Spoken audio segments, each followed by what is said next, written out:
Bienvenidos nuevamente a una sesión más del ciclo de conferencias enmarcado en el programa Transferencia de Conocimientos, organizado por la Red Global MX Capítulo España en colaboración con la Universidad de Colima. Antes de comenzar, me gustaría dar las gracias a los invitados que nos acompañan el día de hoy, a la doctora Marta Alicia Magaña Echeverría, coordinadora general de docencia, arquitecto Juan Diego Gaitán Rodríguez, delegado del Campus Colima, maestro Mario Guillermo de Anda Chávez, director general de orientación educativa y vocacional, maestro Martín Jesús Robles de Anda, director general de educación media superior, maestro Jesús Omar Brizuela Padilla, director general de educación continua, al estudiante Camilo Alejandro García Morales, presidente de la Federación de Estudiantes Colimenses, a la maestra Gabriela Concepción Vargas Rueda, directora de CUBI, doctora Susana Aurelia Preciado Jiménez, directora general de Educación Superior, maestro Gerardo Manuel Cárdenas Villa, director de la Facultad de Telemática, que es nuestro plantel anfitrión. Por parte de la Red Global MX Capítulo España, la maestra Gabriela Núñez, presidenta, la doctora Adela Rendón, vicepresidenta y coordinadora de Ciencia, Tecnología, Innovación y Academia, amigos y miembros de la red, estudiantes de la Facultad de Telemática, directores de facultades de la Universidad de Colima, estudiantes de diversos programas educativos que nos acompañan por Zoom, así como por Facebook Live. Y muchas gracias también al representante de Comunicación Social para la cobertura de la conferencia, licenciado Jorge Vega. A continuación, me gustaría ceder la palabra al maestro Gerardo Manuel Cárdenas Villa, director de la Facultad de Telemática. Por favor. Muchas gracias. Muy buenas tardes a todos en México, buenas noches en España. Con el gusto de saludar a quienes nos acompañan este día a través de Zoom y Facebook Live, autoridades, profesores, personal administrativo y por supuesto los estudiantes, no solo de esta comunidad escolar, sino en general de la Universidad de Colima y otras instituciones. Agradezco su interés y participación en esta conferencia que seguro estoy nos dejará una valiosa aportación. Este día, la Facultad de Telemática celebra la oportunidad de servir como anfitriona de la conferencia Impacto de la Pandemia en las TIC, a cargo de Ricardo Trejo Ruiz, máster online en creación de empresas, quien tiene una amplia experiencia en desarrollo de software en España y República Checa. En este contexto, les comparto que la Red Global MX Capítulo España y la Universidad de Colima firmaron una carta de intención en febrero de 2022 para generar un programa de transferencia de conocimiento mediante el cual se ofrecen conferencias gratuitas en distintas áreas del conocimiento. Esta red empezó a consolidarse en el año 2000 y reúne a más de 6.500 mexicanos calificados que residen en 34 países y cuyo propósito es contribuir al desarrollo de México. Con ello, se contribuye a las acciones de aprendizaje intercultural de los estudiantes, quienes podrán preguntarles directamente a las y los investigadores, además de temas disciplinares, qué motivos los impulsaron a radicar en el país donde actualmente trabajan y cómo han logrado insertarse y consolidarse en esos espacios que el día de hoy les rinde grandes frutos. Se espera que esta estrategia de transferencia de conocimiento ayude a desarrollar y motivar el talento de los jóvenes. Respecto al tema que hoy nos reúne, es bien conocido que la pandemia trajo muchos retos, en el caso particular al área de tecnologías, por la creación de estrategias urgentes para garantizar la conectividad. Esto abrió la pauta a nuevas oportunidades, así como también súbitamente surgió la necesidad de más y más expertos. Aunque no es la primera vez que el ser humano vive un episodio de esta naturaleza, la tecnología permitió continuar con el desarrollo económico, educativo y productivo. No se detuvo como en pandemias anteriores porque las afectaciones en el mundo actual hubieran sido más catastróficas. Se evitó un estancamiento, o peor aún, un retroceso en todos los sentidos. La humanidad se reinventó y adaptó rápidamente a los forzosos cambios. Seguro estoy que esta presentación será muy enriquecedora para todos los asistentes. Así que nuevamente, sean todos bienvenidos. Muchísimas gracias, maestro Gerardo Manuel.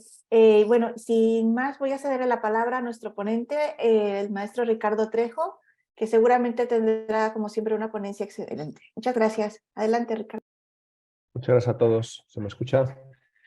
Perfecto, entonces.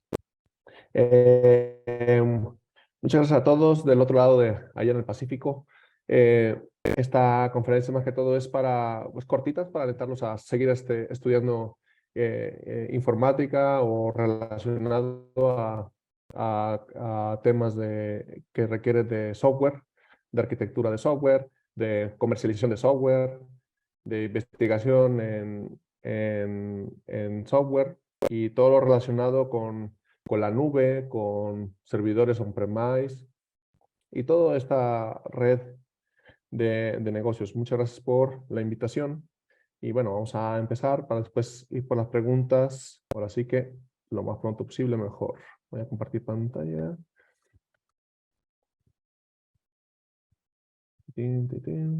Vale. Bueno, la ponencia es Impacto de la pandemia en las TICs. Que, bueno, la pandemia nos dejó ahora sí que una gran herida humana, ¿no? Por toda la cantidad de gente que falleció por este tema, y también nos dejó una enseñanza, ¿no? Muy grande, que es que si nos coordinamos en la fabricación de vacunas, por ejemplo, lo podemos hacer más rápido entre todos juntos, uniendo el conocimiento y recursos, ¿no? Recursos materiales.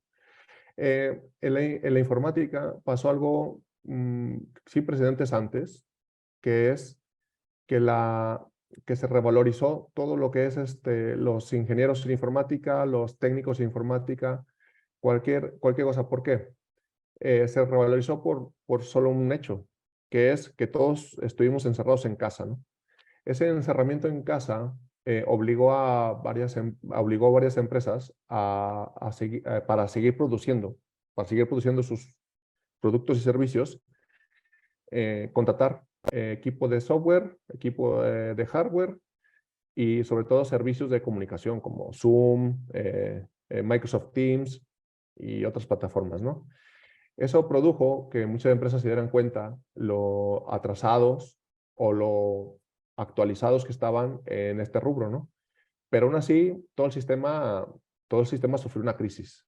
Al inicio, muchos de ustedes, no sé si, claro, ustedes estaban más jóvenes, tuvieron que estar en casa o no, pero a nivel empresarial sí sufrimos un gran cambio, porque no es lo mismo para un jefe de proyecto o un director tener a su gente disponible, verla cara a cara, hablar con ellos, tomarse un café con ellos, que de repente solamente comunicarse ya sea por videoconferencia y con un internet, pues, que a veces fallaba mucho, ¿no?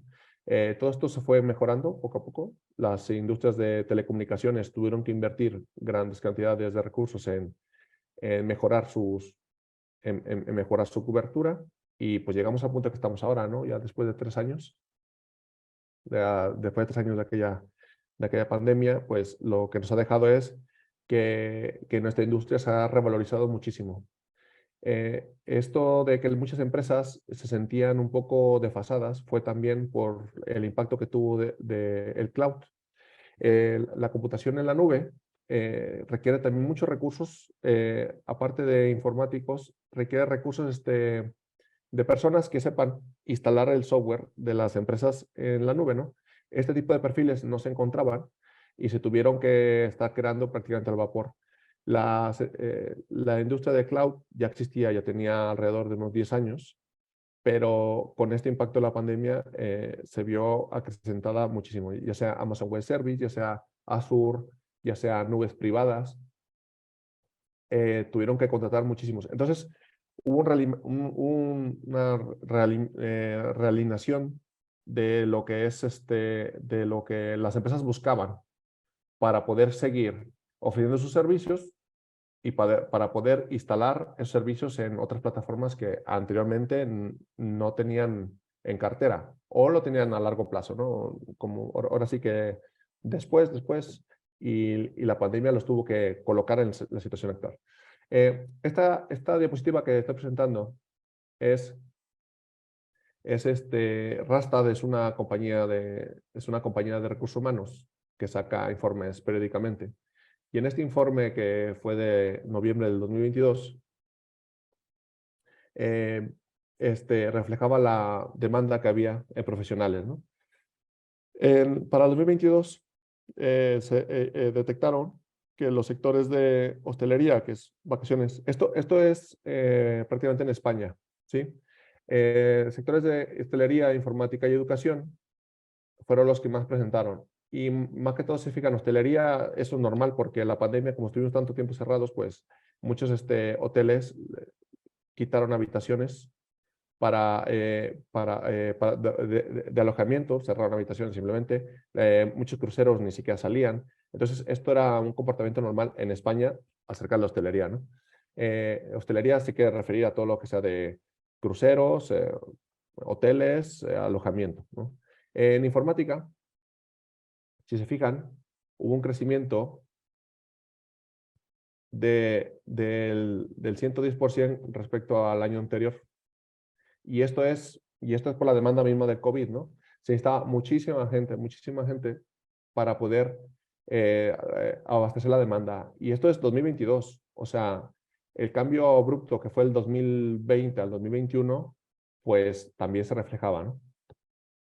Y si nos damos cuenta, la mayor cantidad de, la mayor pérdida de empleos, pues era en fabricación de vehículos de motor, ya sea por el tema de los abastos de chips, por el tema logístico con China, ¿no?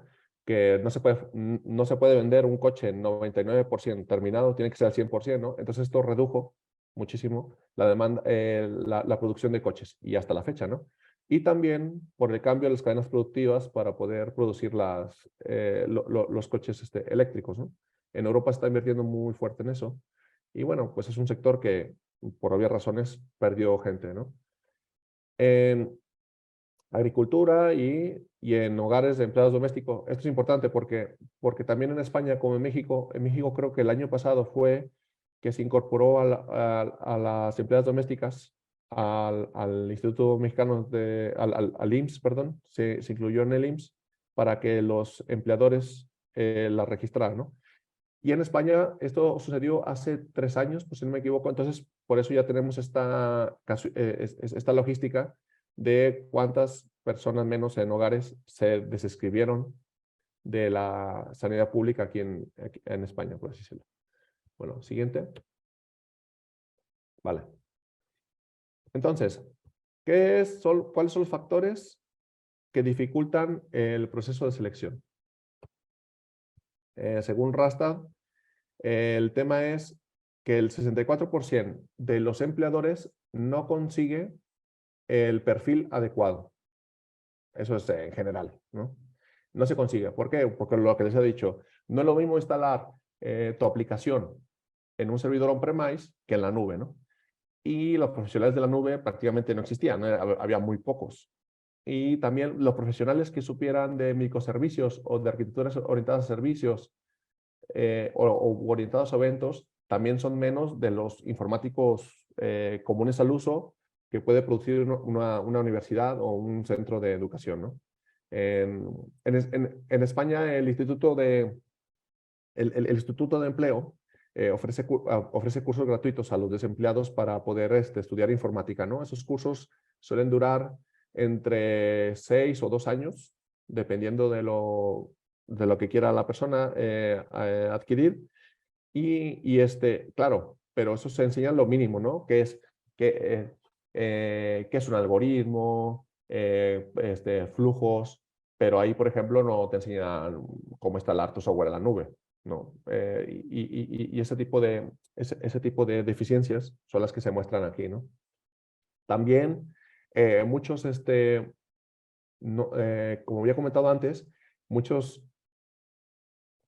Scrum Master o jefes de equipo no estaban totalmente capacitados para poder llevar un equipo en estas condiciones. Entonces, también el tipo de gente que aceptaba un trabajo a este nivel de gestión de equipos que fuera solamente online, porque el talento se había distribuido en toda la geografía de Europa, hablando de Europa, y en México también ustedes lo han de haber comprobado, que mucha gente ya que es informática trabaja para compañías de Estados Unidos o Canadá, ¿no? Y están en México, ¿no? Ahí en sus casas con su internet y trabajan para compañías fuera del país, ¿no? Pues este tipo de cosas ha propiciado también de que el talento que había, aunque esté geolocalizado dentro del país, no trabaja para empresas del país, ¿no? Y esto es un proceso muy interesante, también que sucedió con el COVID. O sea, siguiente diapositiva. Perdonen que veo esto que está aquí. Aquí está, vale, perdón. Vale. ¿Cuáles son los lenguajes de software más solicitados? Según una encuesta que hizo Stack Overflow. Pues, en primer lugar, los más pagados siguen siendo el software que está incorporado en microservicios, Java sobre todo, que es el que más empresas utilizan actualmente. Empresas, no estoy hablando de startups, sino empresas grandes en general, bancos, financieras, empresas de petróleo, el mismo gobierno, ¿no? Empresas estatales utilizan mucho Java, ¿no? Porque se puso mucho de moda y se utiliza mucho Java. Yo por eso me dedico a Java, porque yo sé que dentro del entorno de Java puedo encontrar mucho más fácil trabajo y es más fácil de cambiarse de empleo, ¿no? Después sigue la incursión de Python, después JavaScript, C#, que es el de Microsoft, y HTML, bueno, pues HTML, el que sepa JavaScript, pues tiene que saber HTML prácticamente, aunque muchos seguimos siendo, no es un lenguaje de programación, pero es de lo que más se utiliza, maquetaciones, ¿no? Aquí lo que quiero que se vea es qué software, o sea, qué lenguajes tienen más salida empresarial, ¿no? Más no quiere decir que sea el software que tenga más salidas en startups. Por ejemplo, hay startups que apuestan por Kotlin, por ejemplo. Yo cuando trabajé para Kiko los Checos, ellos habían apostado por Kotlin y es una empresa que cotiza en la bolsa de Estados Unidos en alrededor de 15 millones de dólares de cotización, ¿no? O sea, no es una empresa pequeña, pero es una empresa de producto que apostó por Kotlin, ¿no? Por ejemplo, ¿no? Entonces, a nivel empresarial, a nivel grandes, las que más salida tienen estas, ¿no? Es Java, Python últimamente, C# y JavaScript por el tema de Node.js, por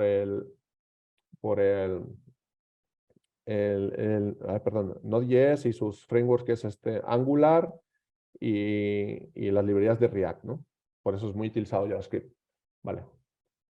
Aquí lo que quiero poner es esta grafiquita que me gusta mucho siempre mostrar. A ver si quito un poco el compartir pantalla. No, compartir pantalla esto no. Así, vale, perdón. Esta que me gusta mucho enseñar es, yo les hablaba mucho de la nube antes. Vamos a ver. Vale. Este es el landscape que le llaman actual de la nube, ¿no? Que hay. Esta fundación es una fundación que hace software para la nube para facilitar ciertas cosas que les va pidiendo un negocio, ¿no? Esta fundación trabaja prácticamente por donaciones de las grandes compañías, pues aquí invierten en Google, Xerox, invierten todos los grandes, Apple y todos. ¿Para qué? Para que el tema de la nube pues siga creciendo, ¿no? Si se fijan, todo este software que ven aquí en el Cloud Native Foundation, Computing Foundation, es todo lo que ya está productivo, ¿no? Si ustedes se meten por ejemplo, a Amazon Web Service o a las nubes de Azure, todo este software está disponible ahí para, ya sea como una pieza interna o que ustedes pueden utilizar desde Kubernetes, por ejemplo. Aquí en esta fundación fue de donde salió Kubernetes. Y si fijan ustedes, esta leyenda es súper interesante porque dicen que tienen un mercado posible de alrededor de 20 trillones de dólares y de inversión en esta fundación llevan 67 billones de dólares. Imagínense nada más. Imagínense nada más. Y este es un grupo de gente como ustedes, de universidades de todo el mundo que se agregan a estos proyectos y sacan este tipo de plataformas, ¿no? Aquí la ganancia de los desarrolladores de software que están dentro de de Club Native Foundation es que sus nombres aparecen ahí y pues obviamente si ustedes participaron en algún merge, en el Git de cualquier proyecto, pues se revalorizan bastante, ¿no? Ok. Aquí ustedes pueden interactuar, yo no me voy a meter mucho en esto, pueden interactuar en todo lo que hay proceso de las nubes, vienen las aplicaciones, y todo esto prácticamente es gratuito. Ustedes se pueden meter desde su computadora, bajarse este software en un Kubernetes Cube y ya pueden testear todo esto, ¿no? Que fue tan interesante. Mira, Kubernetes salió de aquí también. Vale, ponemos a diapositivas. Que Kubernetes es la plataforma actual que se utiliza para poder desplegar el software, para hacer interacciones de los cargadores de flujo y balanceadores, etc. Vale. Vamos a seguir un poquito. Ok, perfecto. A ver, esta diapositiva la puse porque para que vean el salto en el que estamos, ¿no? O sea, la primera computadora portátil, portátil no, la de sobremesa que se creó, aunque no era muy barata en esa época, pero bueno, pues sí que se creó, fue el Altair en 1970, ¿no? Bueno, gracias a eso, un tiempo después, empezó el protocolo TCP. Esto quiero que lo vean, para que vean de dónde venimos y por qué venimos de ahí, ¿vale? Entonces, ¿por qué venimos de aquí? Bueno, el Altair fue prácticamente creado todo con dinero privado, ¿no? Una empresa. El protocolo TCP/IP en 1982 fue creado por un requerimiento del Estado de Estados Unidos y la academia, ¿no? Entonces, ahora sí que juntos los dos, por así decirlo, juntos, crearon el protocolo TCP/IP, ¿no? O sea, hubo un requerimiento por parte del Estado y hubo conocimiento por parte de la academia, ¿no? Luego el formato HTML surgió de un científico en el CERN, en el Centro de Estudios de Partículas en Suiza, y él se había emocionado, según su historia, se había emocionado tanto de que por el protocolo TCP/IP ya pudiesen comunicarse computadoras en diferentes sitios mediante la red, que se le ocurrió hacer algo como para que fuera más visible, ¿no? Para que sea tal. Entonces, ahí nació HTML, ¿no? HTML es lo que utilizamos pues, para presentar nuestras páginas web, ¿no? Después, en el 96, estaba viendo que Wikipedia le da el honor a Google de ser el primer buscador bueno, el primer motor de búsqueda bueno que hubo. Y los buscadores web son muy importantes y requieren un montón ahora sí que, de recursos de cómputo, recursos de hardware y recursos humanos para seguir mejorando los motores de búsqueda. Y salió en el 96 y gracias a esto, pues, localizamos, ahora sí que nuestras páginas, ¿no? Es nuestro punto de entrada para localizar conocimiento, para localizar redes sociales, para localizar tiendas, ¿no? Para servicios y productos, ¿vale? Y el 2001 sucedió algo muy interesante, que es la Wikipedia, ¿no? Como un grupo de gente, ahora van a saber por qué les estoy explicando esto. Un grupo de gente, gracias a tener todo esto al alcance de sus manos, que era, por un lado, HTML, la comunicación entre computadoras y buscadores, pudieron crear en el 2001, lanzar Wikipedia, ¿no? Wikipedia ha sido una transformación en el conocimiento alrededor del mundo impresionante. Por primera vez en la historia de la humanidad, gracias a Wikipedia y una conexión a Internet, buena o mala, da igual, una conexión a Internet, todo el mundo tenía el conocimiento de todo el mundo. Solamente faltaba lo de los idiomas, pero gracias al sistema de la Wikipedia, que puedes tú hacer la traducción de ciertos títulos. Y es muy interesante cómo ustedes, si se meten en un hecho histórico en inglés, se cuenta muy diferente que en español, ¿no? O si saben otro idioma, en ese idioma se cuenta más diferente, ¿no?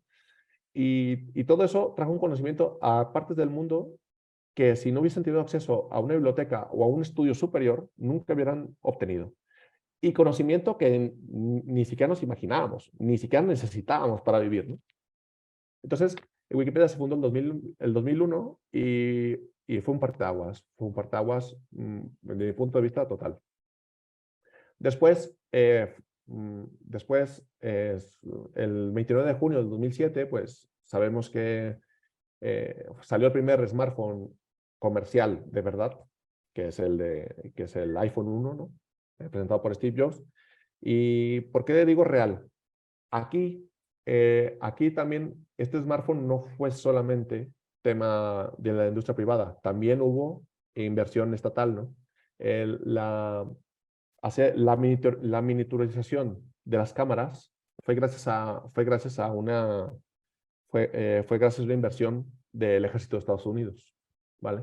Que le liberó la patente a Apple para que pudiera hacer el smartphone, como lo conocemos ahora, con cámara y lo más importante, ¿no? El Apple Store y todo este rollo que conocemos ahora. Después, damos el super salto al 30 de noviembre del 2022, al ChatGPT, ¿vale? Y aquí tengo un ejemplillo, me puse ahí a tocar un poquito de ChatGPT. Aquí está. ChatGPT, como todos lo saben ustedes, porque se la viven en Internet, ChatGPT es un modelo de inteligencia artificial creado por OpenAI, que es ahora sí que el conglomerado de la empresa que está detrás de esto, la fundación que está detrás de esto, y liberó una versión de su inteligencia artificial, ¿no? Es súper interesante para el tema educativo. Y yo hice el ejemplo, ya está hecho porque quería ir rápido, ¿vale? Entonces, aquí lo más interesante es que si los buscadores de texto, si los buscadores nos daban muchísima información, Wikipedia nos dio la información que no necesitamos ni saber, los smartphones, entre más pasa el tiempo, se vuelve un hardware más barato que está al alcance de todo el mundo cada vez, y esto ha hecho que mucha gente en lugares de África, de Hispanoamérica, de Asia, tuvieran acceso a una información que nunca tenían acceso porque ellos no tenían computadoras personales. Entonces llega ChatGPT y tienen acceso a algo muy interesante, que cualquier idioma prácticamente pueden conversar con algoritmos sofisticados, con un equipo de cómputo demencial, porque detrás de esto hay una cantidad de recursos enorme, ¿no? Y todo eso gasta información. Entonces, por ejemplo, yo a ChatGPT lo único que le pregunté es, oye, ¿me puedes crear un Python, una clase que se llame CarProcess, que implemente la interfaz process con un método público que se llame execute y que tengan privado una lista de process asignado por constructor? Y esa instrucción se la di porque yo, con todo el tiempo de experiencia que tengo, yo esto, si se la digo a un compañero junior o si se lo digo a un arquitecto, esto lo va a entender, ¿no? No estoy diciendo cosas más allá, ¿no?, alocadas, ¿no? Es una instrucción muy específica que ustedes con su lenguaje también pueden hacerlo, ¿no? Entonces, lo que me hizo fue una clase, ¿no?, en Python. ¿Por qué elige en Python y no en Java? Porque yo sabía que en Python era más simple de emitir este conocimiento que les quiero enseñar, ¿vale? Y entonces él hizo lo que le pedí y hizo algo que no le pedí, pero lo intuyó. Lo intuyó ¿cómo? Porque todo el conocimiento que tiene detrás, esto para él fue un patrón de diseño y me intuyó esta parte que está aquí, que es una iteración sobre la lista que le pasamos, ¿sí? Y que va a ejecutar el proceso de cada uno, ¿vale? Entonces, él me explica, me da la explicación de lo que hace ese software para los que no tienen mucha idea de lo que hacía, da la explicación y yo le digo, oye, ¿y a qué patrón a qué patrón de diseño orientado a objetos se parece lo que te pedí? ¿Vale? Y él me dice, bueno, esto se encaja muy bien con el composite. Y exactamente es lo que quiere que me dijera. Porque yo lo que le pedí al hacer esto, efectivamente, era la implementación del patrón Composite.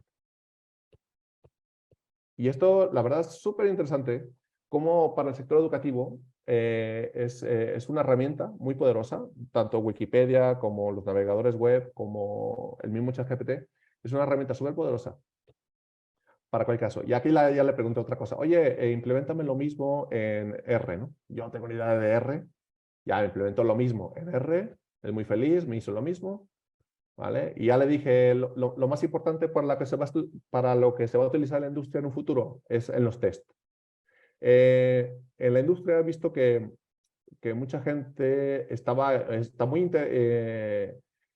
interesada en la inteligencia artificial para lo que es software, creación de software, pero pues, obviamente, como yo les enseñé aquí, tienes que saber qué pedirle, ¿sí? Y si tú eres muy senior, pues obviamente ya después de hacer 20,000 veces lo mismo, esto lo haces, lo haces tú mismo muy rápido. O sea, no necesitas ni buscarlo. Ya sabes que el patrón de diseño Composite a qué se refiere, ya sabes que el patrón de diseño Singleton ya sabes a qué se refiere y así, ¿no? Entonces, esta interacción me gustó mucho y le pedí su test, ¿no? Y dice, ah, claro, aquí está un test, ¿vale? Y ese es el test en Python que me mostró, ¿no? Es un test, hacer truths, etcétera, etcétera, ¿no? Ya me explica y ya está. Ya ahí terminé con ChatGPT, ¿no? Entonces, esto como herramienta es súper útil para la gente que es muy junior y para nosotros que somos senior o los arquitectos, al menos tenemos una herramienta extra, más allá de buscar en internet horas y horas, tenemos una herramienta extra que nos puede dar una información muy útil de cómo hacer una implementación, ¿no? Volvemos a diapositivas. A mí me gustó esto, me gustó. Y ya les dije que esto iba a ser muy corto, así que ya con esto vamos a terminar prácticamente. ¿Cuáles son los retos del futuro? O sea, los retos que siempre han estado, que todavía no se solventan, y ahora con el tema de la pandemia se incrementaron. La inclusión de la mujer, seguimos teniendo problemas en eso. Es una carrera muy loable, que solamente busca gente que sepa dar soluciones, ¿no? Es un ejercicio mental continuo y probablemente desde la educación primaria no hemos sido capaces de hacer un sistema para que las mujeres entren más a este territorio de la informática, ¿no? Porque en carreras STEM sí se está logrando mucho. Vi una estadística en las universidades de México que, por ejemplo, en carreras como química, física, que son carreras de ciencias, pues la matriculación de mujeres es casi 50-50, ¿no? O sea, lo cual está bien, ¿no? Pero tenemos que ser más incisivos en cómo mejorar que la mujer tenga mejores perspectivas de poder trabajar en informática, ¿no? Porque en informática se pagan muy buenos sueldos, tienes muy buena flexibilidad. Por ejemplo, si se quieren venir a Europa y quieren trabajar de meseros, por ejemplo, en Alemania, tienen que saber alemán al menos B2, ¿no? ¿Quieren trabajar de limpiadores en Suiza? Pues tienen que saber al menos uno de los 3 idiomas suizos, más aparte hacer un curso de manejo de químicos, ¿no? Pero, por ejemplo, este es un ejemplo para que vean, quieren ser informáticos en Europa, en cualquier país, prácticamente les piden inglés, unas entrevistas técnicas y ya está. O sea la barrera de entrada es mucho menor que ser mesero y esto es real, porque para ser mesero necesitas interactuar con el cliente, ¿no? Y pues tienes que interactuar en el idioma donde estés, ¿no? Nosotros tenemos la ventaja en España, ¿no? De que hablamos español y pues ahí ese tema no pasa. Pero, por ejemplo, a los que no son de habla hispana, en España, pues también les piden para ser meseros, pues les piden que sepan español al menos B2, ¿no? Entonces, y si es por informática, prácticamente es que pase las pruebas técnicas y que sepas inglés en cualquier parte. Obviamente, hablando ya con la gente, pues sí vas a tener que aprender un poco el idioma del país, ¿no? pero yo, por ejemplo, aquí en República Checa, prácticamente me pidieron inglés y en un mes tenía un contrato, ¿no? Es súper fácil. En cambio, si hubiese trabajado en otra cosa aquí en República Checa, pues tenía que haber tenido el checo, al menos B2, que es súper difícil, y pues hacerlo con todo lo, o sea, por ejemplo, para hacer aquí también, para ser, por ejemplo, el electricista, pues tienes que tener el curso de manejo de electricidad y todo eso, y tienes que recursar otra vez. O sea, la barrera de entrada son más difíciles para otras carreras menos pagadas que para la informática, ¿no? Otro aspecto, la conectividad. La conectividad, pues, ha mejorado, pero aún no es suficiente. En lugares como Hispanoamérica, la conectividad ha mejorado muchísimo gracias a la pandemia, pero aún no se llega a ritmos de Estados Unidos, por ejemplo, ¿no? En Europa sí la conectividad es bastante buena, pero aún así yo a veces tengo caídas, ¿no? En el trabajo. Entonces, la conectividad no basta con tener acceso a Internet, sino tienes que tener muy buena conectividad para poder trabajar o estudiar en Internet, ¿no? Invertir en mejora continua. Esto simplemente así. Si ustedes se dedican a esto, tienen que estar conscientes de que tienen que estar ustedes educándose siempre, o sea, cada 9 meses, cada 6 meses, cada mes, lo que ustedes quieran, pero tienen que estar mejora continua. Porque los proyectos tienen también vida propia, o sea, los proyectos pueden durar 1 año, 2 años, 3 años, y se acaba el proyecto, y si la empresa no te recoloca y tú no aprendiste cosas nuevas o no mejoraste, pues puede ser que tengas que buscar otro trabajo, ¿no? Entonces, la mejora continua siempre es lo mejor, siempre, estar invirtiendo en mejora continua. Caminar juntos, instituciones educativas, iniciativa privada y gobierno. Este es un problema toral que se sufre en cualquier parte del mundo, ¿eh? Por ejemplo, aquí en Europa hubo una fuerte legislación para el tema de protección de datos, ¿no? Y eso hizo que varias compañías que brindaban servicios con servidores fuera de Europa tuvieran que invertir en tener sus servidores en Europa, ¿vale? Entonces, y tú dirás, pues eso está muy bien, ¿no? Más protección de datos y tal. Bueno, está muy bien, pero el tema es que no hay ningún instituto en Europa que defienda tus datos. O sea, te quiero decir, tú puedes decir, oye, esta empresa ha vulnerado mi privacidad porque después de 1 año de que yo me di de baja, me sigue enviando mensajes. Entonces, lo único que va a pasar es decir, depende del país, porque es así a libre albedrío, la norma es europea, pero cada país la implementa como quiera.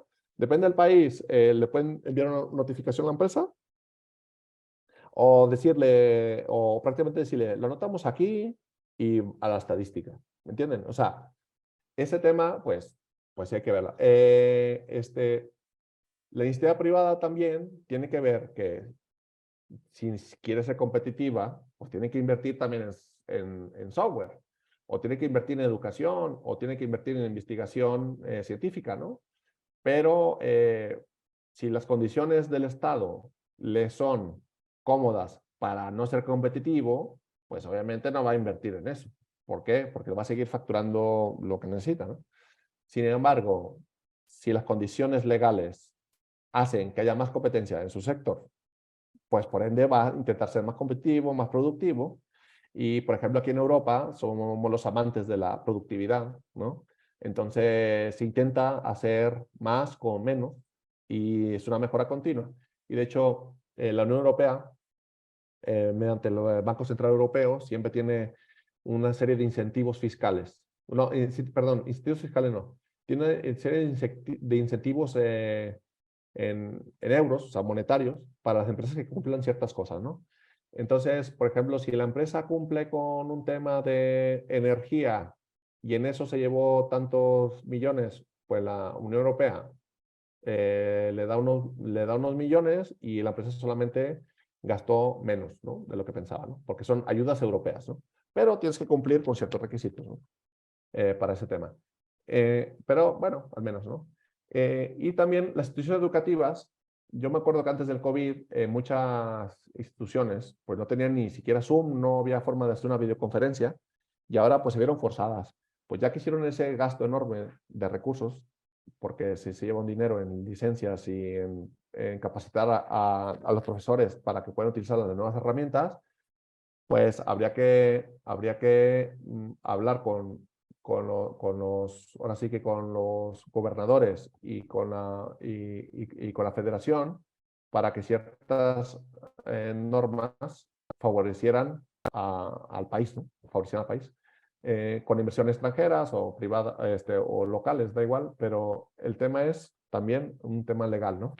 Y por último, la ciberseguridad. Hay más puntos, ¿no? Pero para mí, lo más importante, la ciberseguridad. La ciberseguridad, más allá de invertir en software, es también educar a la gente, ¿no? Aquí se hace mucho énfasis en educar a la gente de que ponga contraseñas complicadas, que tengan mayúsculas, minúsculas, que tengan numeritos y símbolos, ¿no? Que la gente sea responsable de no conectarse a cualquier red de Wi-Fi, por ejemplo. No compartir contraseñas. Ese tipo de cosas es educativo totalmente, ¿no? Es como decir, oye, ¿no quieres que haya basura? No tires basura, ¿no? Pues esto es lo mismo. Oye, ¿no quieres que te entren a tus cuentas y te saquen dinero? Pues cuídate con estos pasos, ¿no? Aparte, las empresas tienen que invertir en que su arquitectura se asegura, obviamente, ¿no? Pero bueno, eso gracias a las nubes públicas y a la gran inversión que hay en inteligencia artificial para ciberseguridad, pues poco a poco se va solventando, ¿no? Y por último, quisiera, esto ya ha salido un poco del tema, pero no, es parte del tema también. Por ejemplo, el año pasado nos maravillamos con el telescopio James Webb, ¿no? El telescopio James Webb nos presentó unas fotos increíbles de lo que es el universo, ¿no? Y nos hizo ver pues, más pequeños de lo que nos sentimos, ¿no? Ya sabemos que somos polvo de estrellas prácticamente, como dijo Sagan, pero nos hizo ver con más claridad, ¿no? Las cosas, ¿no? Fue una inversión de 10.000 millones de dólares, tardaron 17 años en hacerlo, miles de profesionales. Y cuando digo miles de profesionales, quiero también hablar de centenas de patentes, cientos de patentes que salieron gracias a esa investigación de 17 años para hacer este microscopio, ¿no?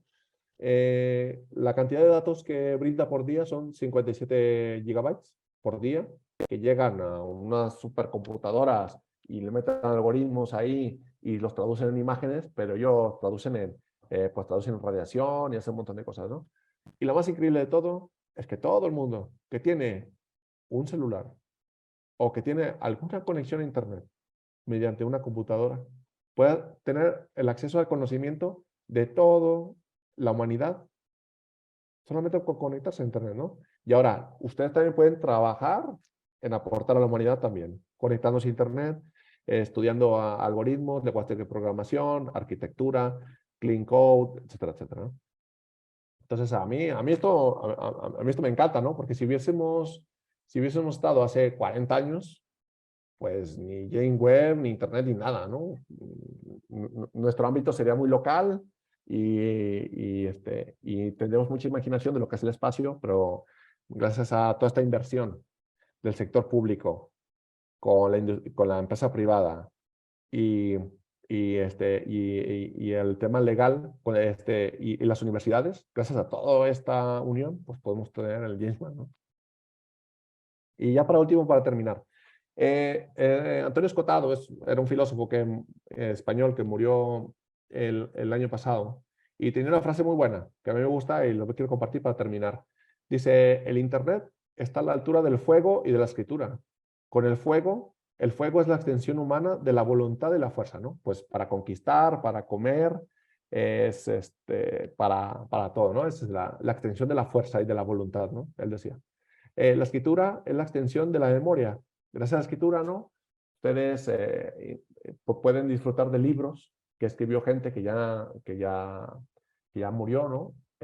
Y podemos seguir escribiendo, ¿no? Y seguir tener eso en memoria, ¿no? Eso nunca cambia, eso es sólido, sólido. Y el Internet es la extensión del ser, del conocimiento, ¿no? Siempre es cambiante y accesible para todos. O sea, lo que quiero decir aquí, Antonio, lo que quería decir, y con este término, es que el Internet siempre está cambiando. El Internet, ahora sí que somos todos. Todos somos Internet. Los blogs cambian, las plataformas cambian, todo está cambiando. No se puede hablar de Internet como algo físico, como algo que va a estar para siempre, ¿no? Que se habla como si fuera el ser, como si fuese el conocimiento. Y con esto termino y quisiera inyectarles esto si están en las carreras dedicadas a software, arquitectura de software o venta de software también, que se necesita.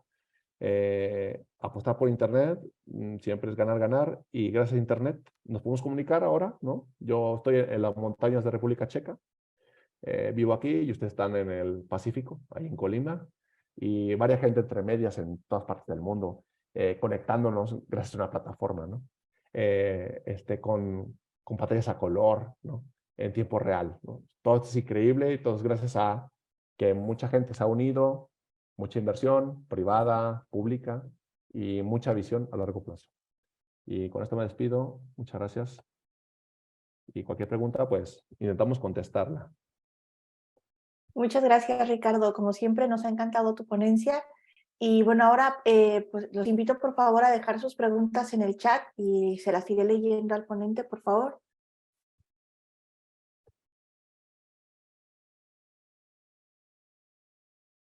Aquí tenemos una de Omar Álvarez. Durante la pandemia, el tema de la ciberseguridad se complicó para las empresas por el home office que se tuvo que implementar porque nuestras redes caseras están muy descuidadas en este tema. En la comunidad europea, ¿qué tan fuerte fue el impacto de la ciberseguridad durante la pandemia? Por lo que supe, no tengo un dato así específico, sí se volvió un tópico en todas las juntas directivas. Y todos los que no, el tema de ciberseguridad, por ejemplo, es uno de los perfiles mejor pagados también ahora mismo, ¿no? Prácticamente son cuates o grupos de gente que estudia ciberseguridad, pero todo lo que se refiere, e implementan una política de seguridad en la empresa, ¿no? Y con esto va la política con lo que yo les dije, que es hacer que los empleados utilicen contraseñas seguras, el clean desk que le llaman, de que no tengas nada sobre la mesa cuando te levantes, cuando te vas a tu casa, que la computadora está apagada, y no tengas nada sobre la mesa, o sea que como la encuentras te la dejas. Este tipo de cosas son políticas de seguridad. Ahora sí, como dependemos prácticamente de que sea seguro, un servidor seguro ahora no quiere decir que sea un servidor seguro mañana, ¿no? Entonces, ese tipo de perfiles son muy cotizados ahora mismo aquí en Europa, porque todas las compañías tuvieron que agregar un perfil de este estilo. Entonces, sí que hubo una fuerte inversión, por así decirlo, en contratar perfil de este estilo, y este perfil tiene que, a su vez, invertir en estar siempre ¿cómo se llama? Actualizado, ¿no? De lo nuevo y lo malo. No crean que el peligro es que una inteligencia artificial haga burst a un servidor, ¿no? Es un peligro latente, ¿no? El tema es que tu sistema sea vulnerable por un descuido humano que se puede evitar, ¿no? Ese es el gran error. En México hubo un ciberataque muy fuerte al banco, ¿qué se llama? Al Banco Central Mexicano, a Banxico, hace 2 años o 1 año, ¿no?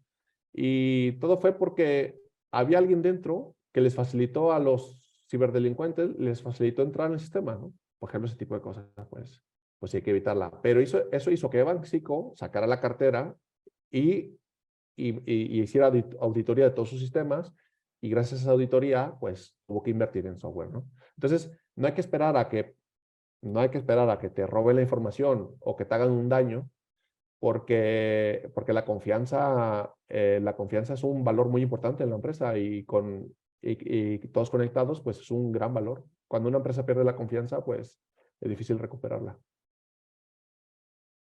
Gracias. Oscar Rogelio Heredia pregunta, ¿en qué medida las plataformas de redes sociales y los motores de búsqueda en Internet han influido en la formación de opiniones y la toma de decisiones políticas de las personas? ¿Y cuáles son las implicaciones éticas y legales de este fenómeno en términos de la democracia y el pluralismo político? Sí, pues lo que me viene a la cabeza fue lo que pasó en el Brexit, ¿no? Eso fue lo primero con Cambridge Analytica. Fue un parteaguas de cómo pudieron utilizar las redes sociales para hacer comerciales muy específicos dependiendo del perfil, ¿no? Eso se ha mejorado mucho. Se ha mejorado mucho. Primero, la gente tiene que conocer de que no todo lo que está en Internet es real. Eso es lo primero. En segundo, tiene que conocer a contrastar la información, pero es un proceso educativo. Esto es como la ciberseguridad. Tiene que entender, procesar la información, ¿no? Claro que esto mitiga mucho la pluralidad, obviamente, ¿no? Por ejemplo, ahora los que estamos viviendo en Europa, está tajantemente prohibido por todas las empresas de Internet que están en Europa de pasar propaganda rusa, por ejemplo, ¿no? Eso no pasaba antes de la guerra de Ucrania, de la invasión de Rusia a Ucrania, ¿no? Y ahora estaba pasando. Ahora, ¿eso es mitigar nuestro criterio? Pues un poco sí, pero es que la contraparte no estaba jugando las mismas reglas, entonces decidieron, se acabó, ¿no? Y todas las redes de propaganda rusas en Europa no se pueden ni ver. Cerraron las páginas directamente y tal. Y un dado ese caso fue con lo del COVID, por ejemplo, ¿no? Lo de los antivacunas, ¿no? También, o sea, cuando los gobiernos tienen mucho estrés porque se les está muriendo mucha gente y están haciendo inversiones, se están endeudando en poder abastecer de vacunas a toda su población, y viene un grupo que con dinero o sin dinero empieza a bombardear de información que tú dirás, bueno, pues si la vacuna no se probó, pues puede ser falsa, ¿no? O verdadera, ¿no? Entonces, ahí, por ejemplo, ahí literalmente dijeron no. Y se les fue durísimo todas las plataformas sociales. Eso también hay que acordarse, ¿no? Se les fue durísimo a los antivacunas. ¿Nos puede aportar algo los antivacunas? Que han dicho siempre lo que han dicho. Pues no nos aporta nada, ¿no? Es pura teoría de la conspiración. Pero aún así, sí, siempre se corre el riesgo de que si el algoritmo te limita, pues te sesga, ¿no? Si no te limita, tenemos la capacidad crítica de comprobar esa información o simplemente la vamos a desechar como desechamos 20,000 comerciales al día, ¿no? Entonces, sí, entre mayor control se hace sobre los algoritmos, ya puede ser por un tema de seguridad o por un contexto político actual, como les dije, la invasión de Rusia a Ucrania, pues sí te sesgas. Entonces ya va a llegar un momento en que no sabes si existe Rusia o no, ¿no? Pues ya está baneado totalmente de aquí. Sí. ¿Cuál es la empresa de software más relevante para el Estado y cuál diría que sería el siguiente paso para la industria del software? Pues la más relevante para el Estado, no lo sé. Para el Estado español, Indra era una empresa del Estado español que la privatizaron y se llevó varios contratos, ahora sí que contratos directos, ¿no? Indra es un monstruo que hace satélites, hace autobuses, hace el sistema electrónico de todo el metro de Madrid, de Barcelona también creo. Si fuese relevante, pues yo creo que entre Movistar e Indra, yo son los más relevantes. ¿Y qué es lo más relevante de la empresa de software? Pues seguir siendo competitivos, ¿no? La pandemia trajo un efecto muy curioso de que, por ejemplo, yo viviendo en España 12 años, los jefes eran muy renuentes a que la gente trabajamos desde casa, no les gustaba, ¿no? Aunque fuese un oficio que puede ser desde casa tranquilamente, ¿no? Hay buena conectividad, buena educación, etcétera, ¿no? Eran muy renuentes. Pues con el COVID se obligaron a hacer eso. ¿Y qué fue lo que pasó? Esto es algo que seguí mucho y me llamó mucha atención. Los sueldos, pues depende del país, de lo que te pagan y depende de la profesión, ¿no? Pues en informática tendieron a igualarse en toda la Unión Europea, ¿sí? Pero ese efecto fue porque gracias al trabajar desde casa, al home office, las empresas de varios países europeos podían pelear por el talento en otros países. Y le decían, no pasa nada, tú trabajas de ahí, te contratamos con una empresa que tenemos para la española y trabajas para nosotros, ¿no? ¿Esto por qué pasó? Porque anteriormente, gracias al COVID, Estados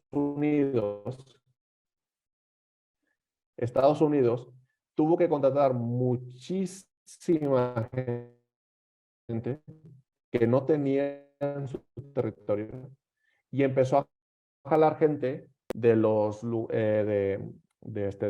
así que ahora sí que donde venían sus empleados que era Canadá, México, por un tema lingüístico, que ellos son muy competitivos por el idioma inglés, ¿no? Eso pues, es una contratación muy fácil y como está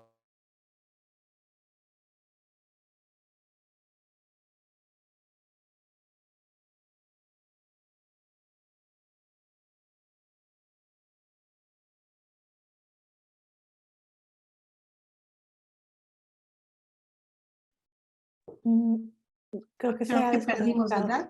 Sí. Se ha desconectado, sí. Sí, he se nos regresado. fue. Aquí estoy. Vale. Ah, bien, bien. Ya volví, Qué bueno. vale. Entonces ¿eso qué pasó? Que hizo que las empresas irlandesas, canadienses y de Reino Unido tuvieran que coger gente de fuera de sus países también, pues para seguir siendo competitivos, porque competían contra Estados Unidos. Entonces empezaron a contratar la gente como que más sabía inglés de la Unión Europea, ¿no? O de Hispanoamérica, ¿no?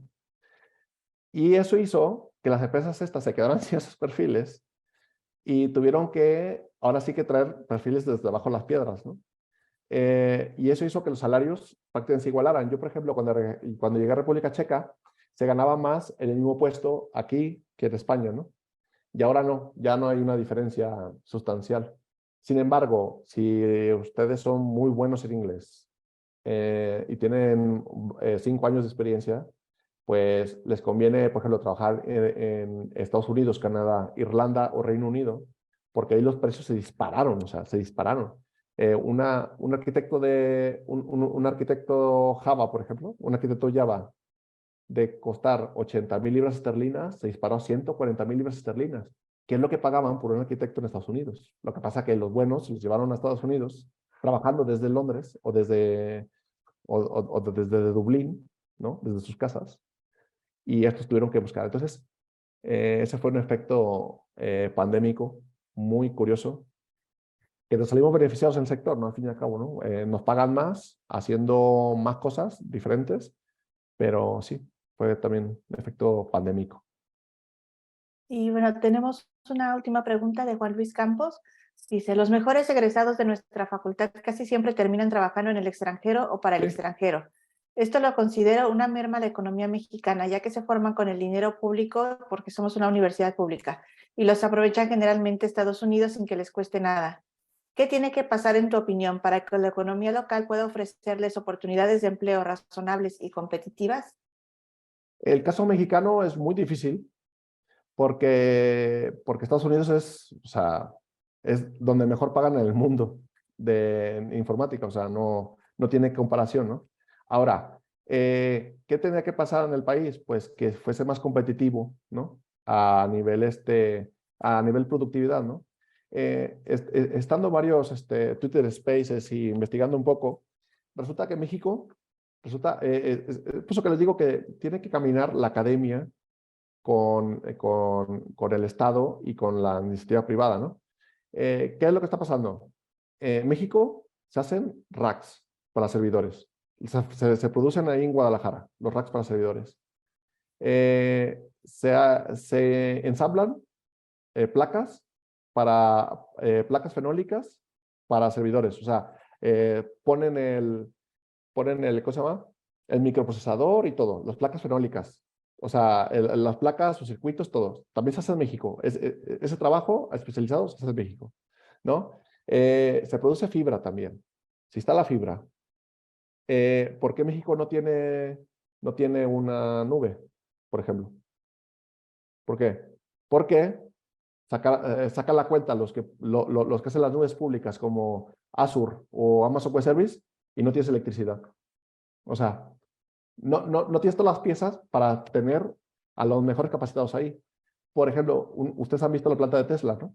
La que van a poner en Monterrey, ¿no? ¿Qué es lo que pasa? La traen a Monterrey, tienen el agua, tienen los ingenieros, tienen la gente que lo va a construir, está pegado a Estados Unidos, tienen la energía, sí. Y las demás plantas, ¿por qué no, por qué no han hecho lo mismo, no? O sea, las demás plantas, la Volkswagen, la BMW, todo eso, ¿no? ¿Por qué no han hecho lo mismo? ¿Por qué? Porque el del otro lado, Elon Musk y su idea de invertir en lo que él piensa, ¿no? Ha generado eso, pero para hacer eso, Elon Musk, aparte, ha podido crear el grupo para poder crear estos coches autónomos, para poder crear el SpaceX, para hacer la Boring Company, etcétera. O sea, ese perfil tampoco está en México.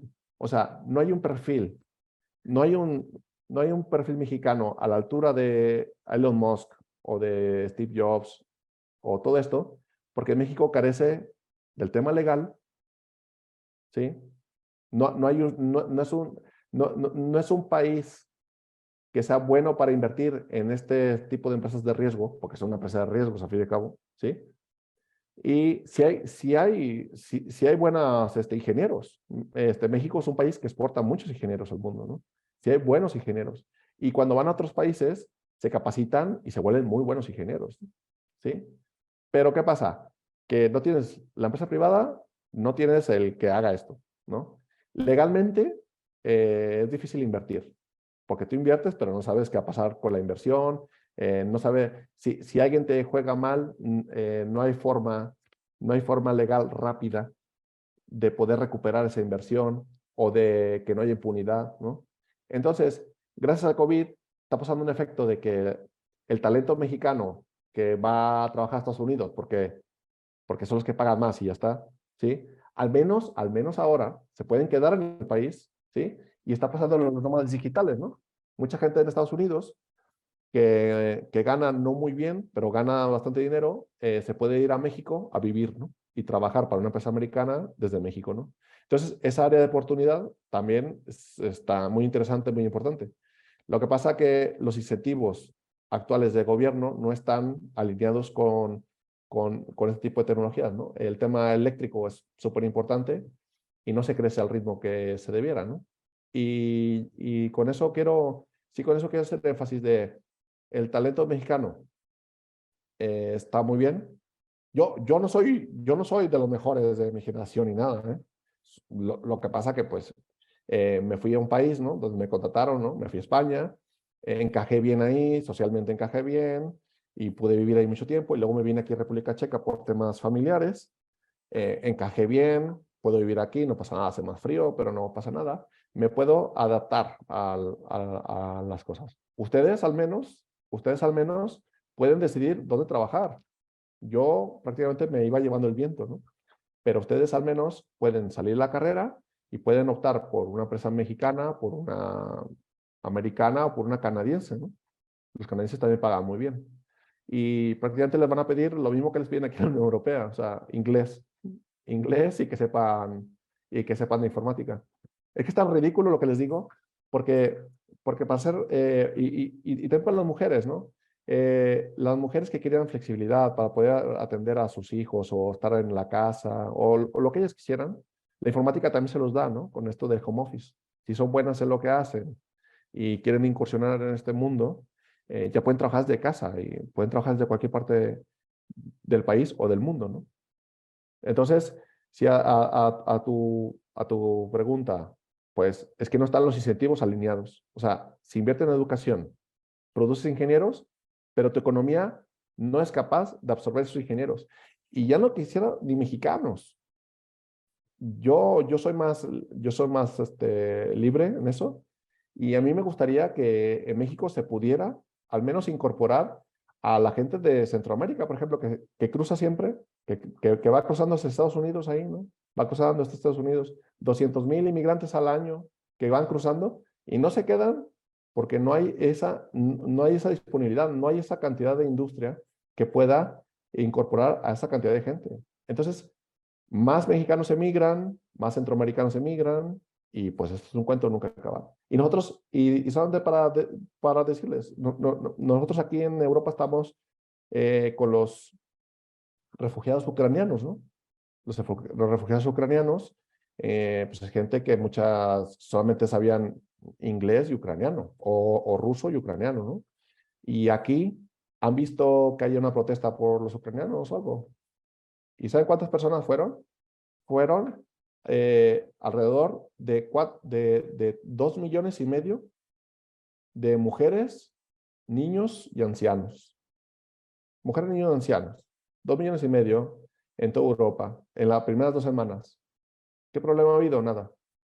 México es incapaz de incorporar a su actividad productiva a 200,000 centroamericanos que hablan español, que cruzan al año.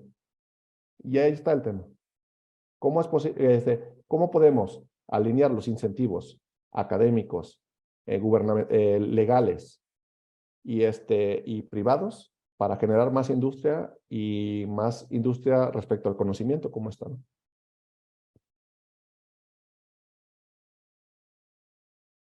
Muchas gracias, Ricardo. Ahora me gustaría cederle la palabra a la doctora de la Rendón, por favor. Muchísimas gracias. Pues gracias, Ricardo, por esta charla, no solamente de conocimiento, sino también que nos has compartido tus diferentes puntos de vista. Muy interesante. Yo creo que los chicos se van a quedar por lo menos con muchas preguntas, y eso es muy bueno. Cuando se tienen muchas preguntas, también buscamos las respuestas, y entonces esto es precisamente uno de los objetivos de esta transferencia de conocimiento. Muchísimas gracias a nombre de la Red Global MX, el capítulo España, y voy a pasar a leer, si me permites, la constancia que te otorga la universidad y nosotros. Dice así: la Universidad de Colima otorga la presente constancia al maestro Ricardo Trejo Ruiz por impartir la conferencia magistral Impacto de la Pandemia en las TICs, realizada hoy, 8 de marzo del 2023, con duración de 1 hora y valor curricular, en marco del programa institucional de charlas divulgativas, Red Global MX Capítulo España, Universidad de Colima. Alcance, firma el maestro Jesús Omar Vizuela Padilla, director general de Educación Continua de la Universidad de Colima, y su servidora Adela Rendón, coordinadora del programa de transferencia de conocimiento. Muchísimas gracias, querido maestro Ricardo, a nombre, por supuesto, no solamente de nuestra red, sino también de la Universidad de Colima. Muchísimas gracias a todos los estudiantes que han estado aquí tan activos en el chat. Muchísimas gracias. Se nota que son los chicos que manejan los TICs. Yo en mi vida había visto un chat tan chat, ¿eh? Hay miles, un chat en el chat y subchat, y hay chat en el chat. Pues se le nota que estamos con un grupo de gente que maneja muy bien todo esto. No sé si la doctora Susana Aurelia quisiera decir algunas palabras o vamos por cerrado esto. No sé qué nos sugiera, querida doctora Susana. Muchas gracias. Bueno, yo solamente agradecer esta participación. Muchísimas gracias a nuestro ponente Ricardo. Muy valioso todo lo que nos has contado hoy. Y bueno, no nada más vemos la parte disciplinar, sino también vemos la parte de la cultura general que implica ser mexicano que vive en el extranjero. Muchísimas gracias a todos ustedes. Y bueno, pues yo creo que con eso damos por terminada esta charla.